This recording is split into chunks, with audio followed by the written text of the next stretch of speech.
निश दिन ध्यान धरा मन शिव भोले भंडारी के और माँ महतारी के। निश दिन ध्यान धरा मन शिव भोले भंडारी के और माँ महतारी के।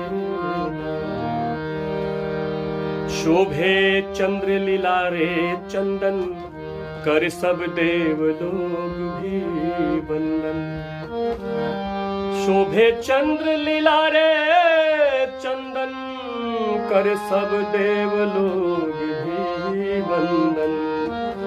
घुमेला सर्प लपेटी गलवा में फुफकारी के और उमा महतारी के नाम। निस दिन ध्यान धरा मन शिव भोले भंडारी के और उमा महतारी के नाम। बाबा हवन और घरदानी भक्तन के बर दिले मन मानी।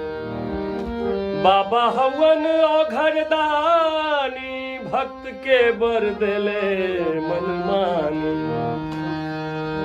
दुखवा दूर करेले दिनहीन दुखारी के शिव भोले भंडारी के। निस दिन ध्यान धरा मन शिव भोले भंडारी के और उमा महतारी के नाम। त्रिशूल डमरू बाघ के छाला गोदिया में बैठल गणपति लाला। त्रिशूल डमरू बाघ के छाला गोदिया में बैठल गणपति लाला। विनय अंग भभूति भंग चढ़े त्रिपुरारी के शिव भोले भंडारी के नाम। निश दिन ध्यान धरा मन शिव भोले भंडारी के और माँ महतारी के नाम।